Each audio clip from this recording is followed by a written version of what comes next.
ጥሪያችንን አክብራችሁ ስለመጣችሁ እጅግ እናመሰግናለን፣ እናከብራችኋለን። ይህንን የሀገርና የሕዝብ ህልውና ተቆርቋሪዎች ነን ብለን የተሰባሰቡን ወገኖች ያሳለፍናቸውን ውሳኔዎች እና ልናደርጋቸው ያሰብናቸውን ስራዎችን ለህዝብ ለማድረስ የመጣችሁ ጋዜጠኞችን እንኳን ጥሪያችንን አክብራችሁ መጣችሁ እላለሁ። አብረን ካለን ሰዎች ጋራ መጀመሪያ ጥቂት ሀሳቦችን እኔ የስብሰባውን በሚመለከት እናገራለሁ። ሌሎችንም በተለይም አቶ ልደቱን፣ አቶ ጀዋርን እና አቶ አባይን ተጨማሪ እንዲሰጡ በመጀመሪያ ጋብዛለሁ። ከዛ በኋላ በተሰጠው የተራ መሰረት ጋዜጠኞች ጥያቄዎችን ይጠይቃሉ። ጥያቄያችሁን አደራችሁን ቀጥታ ጥያቄ ጠይቁልን። አንድ ጥያቄ እንድትጠይቁ ነው የሚፈቀድላችሁ። ከዚያ በኋላ ጊዜ እንደፈቀደ ሌሎች ጥያቄዎችንም እናከታተላለን። መልስ እንዲመልሱትም ተሰብሳቢዎቹ መልስ የምትመልሱትም ያው ካለን ጊዜ አንጻር በተወሰነ ደቂቃ ጨርሱና ቶሎ ቶሎ አስፈላጊውን መሸፈን ይገባቸዋል የሚባሉት ነገሮች ሸፍነን እንድንወጣ ጊዜን ከግምት ውስጥ በማስገባት እንድንናገር ጠይቃለሁ።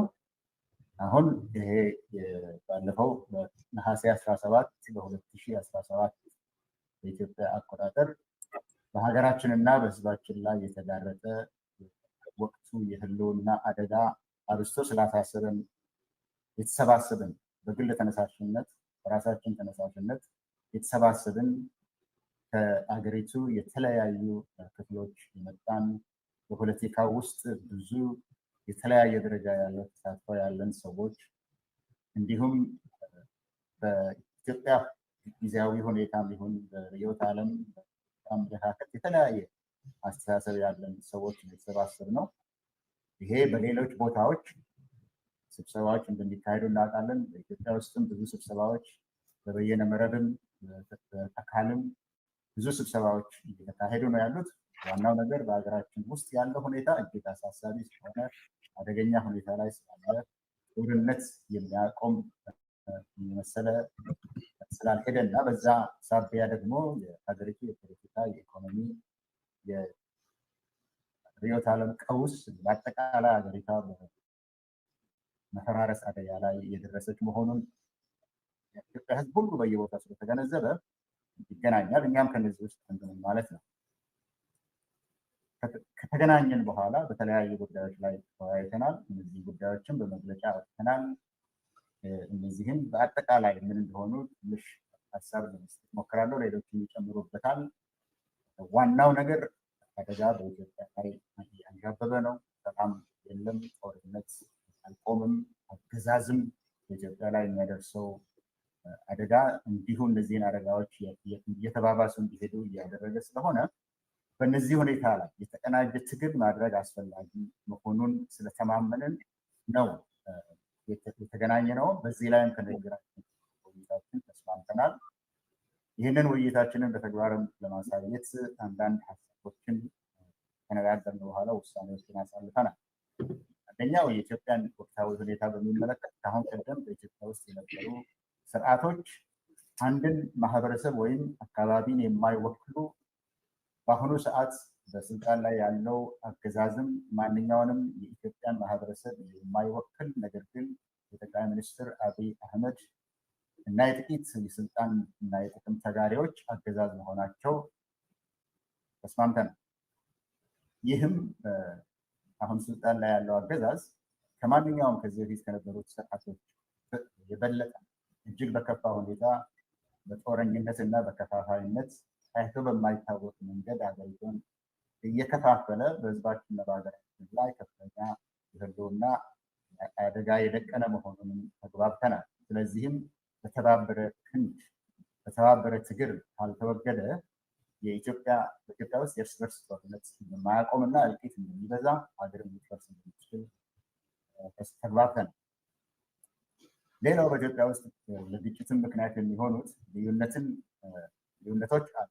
ነገር ግን ልዩነቶችን ማጥበብ አስፈላጊ እንደሆነና ስር ትግልን ማድረግን በተመለከተ ልዩነቶች የሚመነጩት በምን ምክንያት እንደሆነ በ5 ጉዳዮች ላይ እኛ ተስማምተናል። ታሪክን መረዳት፣ በተለያየ መንገድ መረዳት፣ የወቅቱን ሁኔታና አገዛዝ በተለያየ መንገድ መበየን፣ የተለያዩ ርዕዮተ ዓለሞች፣ የተለያዩ የፖሊሲ አጀንዳዎች በትግል ስልት ልዩነትን የሚመርጡ እና እንዲሁም ከዚህ በፊት በተደረጉ የፖለቲካ አሰራሮች በወንጀል የሚጠየቁ ወይም ተጠያቂነት ጋር የተያያዘ ሁኔታዎች እንቅፋት መሆናቸውን እናውቃለን። ነገር ግን አሁን ልዩነት አጀንዳዎቹ መፍትሄ ሊሰጣቸው አይችልም። ምክንያቱም አንደኛ የተጋረጠው አደጋ አለ፣ ሁለተኛ አሁን ስልጣን ላይ ያለው መንግስት ለዚህ ትዕዛዝ ሆነ በጦርነት ውስጥ ነው መፍትሄ መስጠት አንችልም፣ መሻገር አለብን። ከተሻገርን በኋላ ግን አንዳንዶቹ አቋሞች በውይይት እና በድርድር፣ ሌሎቹ በሽግግር ጊዜ ፍትህ፣ አንዳንዶቹ በህዝበ ውሳኔ እና በዲሞክራሲያዊ የምርጫ ሂደት የሚፈቱ መሆናቸውን ተስማምተናል። ሶስተኛ ከዚህ በኋላ ስኬታማ የሆነ ሽግግር ሂደት ማካሄድ እንደሚያስፈልግ ተግባብተናል። ሽግግር ያስፈልገናል። ከአገዛዝ ወደ ህዝብ መሳተፍ፣ ህዝብ አስተዳደር መሳተፍ፣ ጦርነት ወደ ሰላም፣ ከኢኮኖሚ ድቀት ወደ ተሻሻለ ኢኮኖሚ ፍትህ እንዲሁም ሀገሪቷን ለማስቀጠል በሚችሉ ጉዳዮች ላይ የተለያዩ በአንድ ጊዜ እንዲካሄዱ ሽግግሮች ማካሄድ ስለሚያስፈልግ ከዚህ ግንዛቤ መነሳት አገዛዙ ውድቀት ማግስት የተሳካ ሽግግር አሁን እንድናደርግ ከአሁኑ መዘጋጀት እንደሚያስፈልግ እና የፍኖተ ካርታ ማዘጋጀት እንዳለ ተስማምተን ስብስቡን ይህንን የተሰባሰብንበትንም በተሻለ አሰራርና አደረጃጀት ለማስቀጠል 5 ሰዎች ያለበት ኮሚቴ አቋቁመናል። ከወቅቱ የትግል አቃጋፊነትን ችግር የተነሳ ከዛ አካባቢ በመሬት ላይ የሚደረጉ ትግሎችን በፍጥነት ለማንቀሳቀስ እና ለመርዳት ሁሉም የፖለቲካ ኃይሎች ካሉበት ቦታ ለጋራ ህልውና ኢትዮጵያ የጋራ ህልውና ለህዝብ አንድነት፣ ለህዝብ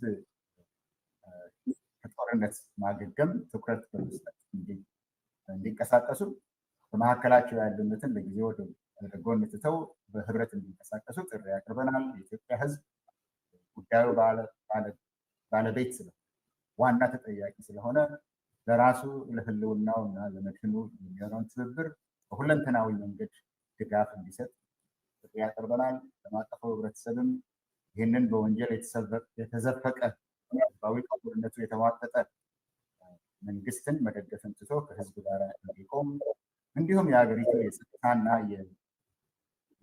የመከላከያ ኃይሎች አሁን ያለውን የስልጣን አገዛዝ ስልጣን ማስጠበቂያ ሳይሆን ተልዕኳቸው የህዝብንና የሀገርን ደህንነትና ጸጥታ መጠበቅ መሆኑን አውቀው ጠመንጃቸውን ከህዝብ ላይ እንዲያዞሩ ጥሪ አቅርበናል። አጠቃላይ በዚህ ጉዳዮች ላይ የተነጋገርነው እነዚህ ውሳኔዎችን ያሳለፍነው ወደፊት እንደምንቀጥልበት ተስማምተናል። በዚህ ላይ ከተናገርኩት ላይ አቶ ልደቱ በመጀመሪያ ቀጥሎ በጀዋር ቀጥሎ ተጨማሪ እንድትሰጡ እጋብዛቸዋለሁ።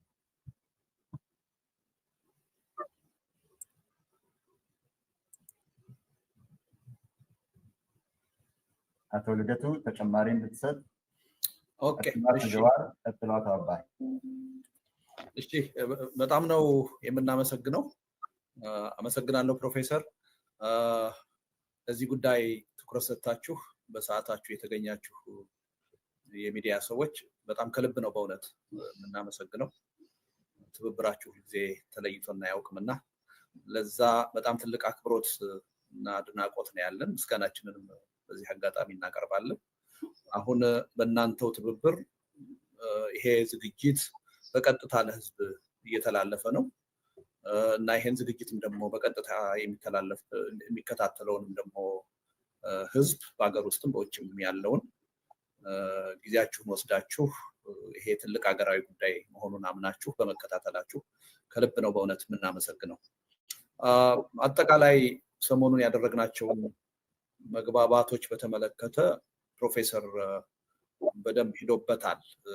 ያልተዳሰሰ ነገር ብዙ ያለ አይመስለኝም። ነገር ግን የጋዜጣዊ መግለጫውን ይፋ ካደረግን በኋላ ትንሽ አንዳንድ የህብረተሰብ ክፍሎች ላይ ብዥታዎች የፈጠሩ ነገሮች እንዳሉ ተገንዝበናል። እና ምንድነው አንደኛው ከዚህ ከውክልና ጋር የተያያዘ ጉዳይ ነው እና እኛ እዛው መግለጫችን ላይ በደንብ እንደገለጽ ነው በግል ተነሳሽነት ነው ይሄን ነገር የጀመርነው። ገና የመጀመሪያ ግንኙነት ነው።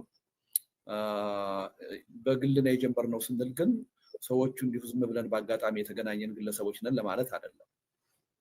ከድርጅትም ከስብስብም ከተለያየ ህብረተሰብ ክፍል የመጣንን በኢትዮጵያ የፖለቲካ ታሪክም የየራሳችን ሚና ያለን ግን ከውክልና አንጻር ማንንም ወክለን አይደለም እዚህ የተገኘ ነው። በአሁኑ ወቅት ራሳችንን ወክለን የተገኘ ነው እና ባደረግነው ውይይትም የደረስንበት አንዱ ስምምነት ምንድነው ይሄ ስብስብ ጥሩ ስብስብ ነው። ወደፊት ብዙ ማህበራዊ መሰረትን ሊወክል ይችላል። ነገር ግን በቂ አይደለም። ከዚህም በላይ ውክልናውና ተዋጽኦ መስፋት አለበት። ስለዚህ ወደፊት በሚኖረን እንቅስቃሴ ሰፋ ያለ ተሳትፎና ተዋጽኦ እንዲኖር የሚያስችል ስራ መስራት አለብን የሚል ነው አንድ ውሳኔ የወሰነው። ስለዚህ አንዳንድ ሰዎች ተሰርቶ ያለቀ የተፈጠረ አንድ አይነት ድርጅት ወይም ስብስብ አድርገው ይወሰዷልና ይወሰዷል። ስህተት ነው። ገና ቋሚ ስም እንኳን አልመረጥንም። ራሳችን እንዴት ነው ወደፊት የምንቀጥለው የሚለውን ራሱ ለመወሰን ገና ተከታታይ ውይይቶች ነው የምናደርገው።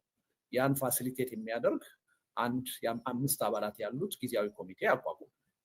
ስለዚህ ገና በጅምር ያለ ነው። በእኛ ብቻ ሳይሆን በሌሎችም ተሳትፎ ዳብሮ ትክክለኛ አቅጣጫ ይዞ ወደፊት የሚቀጥል እንቅስቃሴ ነው የሚሆነው እና የውክልናን ጉዳይ በዚህ መልኩ መረዳት ያለብን ይመስለኛል። ሁለተኛው ትንሽ ብዥታ ፈጥሮ ያየሁት ሚናችንን ያለ መረዳት ጉዳይ ነው።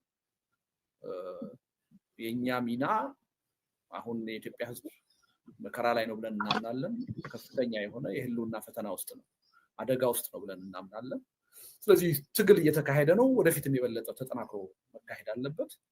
ያ ትግል በትብብር መካሄድ አለበት የሚል ያ ትግል ደግሞ በትብብር ከተካሄደ በኋላ ካለፉት የትግል ሂደቶች የተማርናቸው የቀሰምናቸው ትምህርቶች አሉ። የኢትዮጵያ ሕዝብ ትግል ያካሂዳል፣ ዋጋ ይከፍላል። ከከፈለ በኋላ ለውጡ በሆኑ አካላት ይጠለፋል ወይም ይጨናገፋል። ይሄ መደገም የለበትም። ስለዚህ አንደኛ እንዴት ጠንካራ ትግል አድርገን በአሸናፊነት ልንወጣ እንችላለን የሚለውን ነገር በደንብ በጥናት የተመሰረተ ፍኖተ ካርታ ሊኖረን ይገባል። ዝርዝር ጉዳዮችን ያካተተ አንድ። ሁለተኛ ለውጥ ከመጣ እና በአሸናፊነት ስንወጣ ምን አይነት የሽግግር ሂደት ነው የሚኖረው? ለዚህም አስቀድመን መዘጋጀት አለብን። አሁን በስልጣን ላይ ያለው አገዛዝ በእኛ ትግል ብቻ ሳይሆን በራሱ ውስጣዊ ድክመትና ችግር ከፊታችን ባለ ማንኛውም ጊዜ ሊፈራርስ ይችላል። በጣም በጣም ትልቅ የሆነ ችግር በውስጡ ያረገዘ ስርዓት ነው። ስለዚህ ዋናው ማሸነፍ ነው።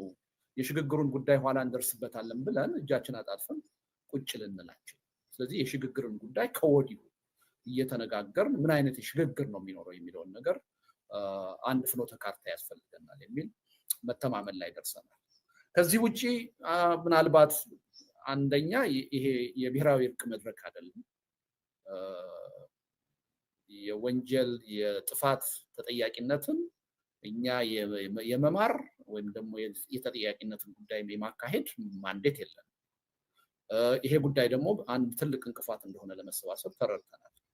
ስለዚህ አንዱ የተማመንበት ነገር ምንድን ነው? ይሄ እንቅፋት የሆነ ነገር እንቅፋት ሆኖ እንዳይቀጥል መተማመን ያለብን ምንድን ነው? ሁላችንም በፖለቲካ ሂደቱ ውስጥ ስንቆይ የሰራናቸው ስህተቶች፣ የተፈጸሙ ወንጀሎች ይኖራሉ።